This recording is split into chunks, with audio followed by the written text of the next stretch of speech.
This young man doesn't just represent black America. This young man represents all minorities for this moment right here. What most people don't realize about my race is my race has a hard time getting what's wrong in America. We have a challenge. The great slogan that was spoken at the beginning of this presidential race that got a person elected was, we're going to make America great again. I looked at the crowd, and it was predominantly my race cheering for that statement. And I thought to myself, okay, if I'm going to be a Christian, I need to filter that statement through the lens of other races, not just my own. I was thinking to myself, okay, if I'm a black person, maybe a young black man in America, when was there a season of time in the last 240-something years that America was great for you? In the beginning of our nation, 1700s, we brought a lot of people like this young man from Africa by the millions. But for some reason, this has never been really advertised too much because my race, we don't want to feel guilty. Then we also have to live with the fact that we also conquered Native Americans as well. Then we went down to South of America and we said, Mexicans, we're going to take some of your land from you as well. What do you think of Hispanic person? When was America great for Hispanic people? When was America great for Native Americans? What about Asians? Was it great when Pearl Harbor happened and we took 120,000 Japanese from their homes in California, put them in camps for 4 years? Was that great? The only people that could honestly say maybe America was great would be me, my race. It was great for us. We had a lot of folks like this young man and other people serving us. And now, over the last few years, some of those people are rising up and they've had enough. And movements are starting and different things are happening in our nation that are saying, hey, we matter too. We are not the majority, but we matter too. And people like us are getting scared. We're getting fearful. Man, this nation is not like it used to be. Are we filtering that through the eyes of Jesus, or are we filtering that through the eyes of our race? And so what Jesus would do in the middle of all this is he would take a person like this, a young black man, and an old white man.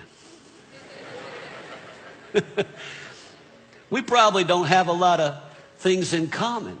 The way we grew up, the society we live in. I don't get in my car and worry about a cop pulling me over. I don't worry about being treated unjustly in society like you do. I don't grow up with fear. Don't have those concerns, but I have them for you. And I care about you.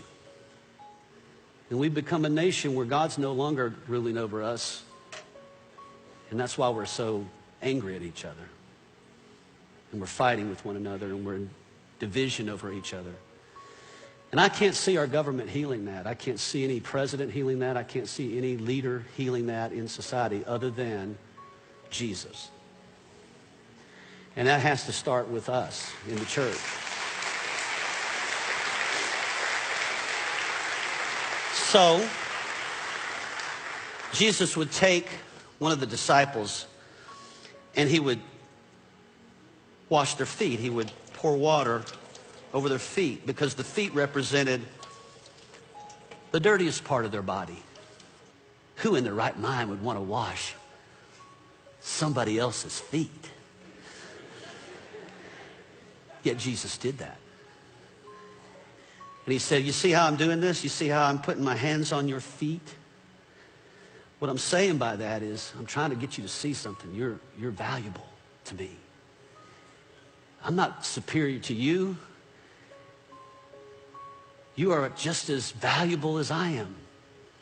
I know society hasn't told you that, and I know circumstances in life haven't told you that, and I know history hasn't told you that, but God says that about you.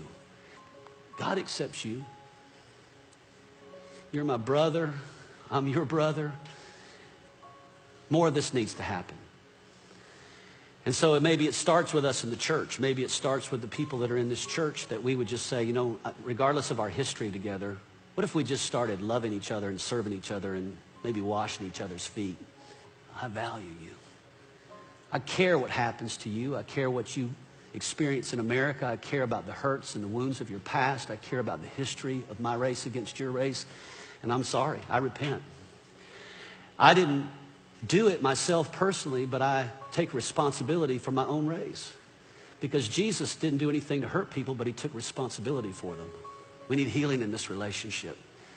We need to be one together instead of you doing your thing and me doing my thing. And so you're a good representation, not just of black America. You're a good representation of all people that maybe haven't been treated with value, wherever they're from. And I just want you to know that from this point on, my life is about making sure that you understand that you grow up in an America where there are people that value you from another race. I love you, bro. Hold on.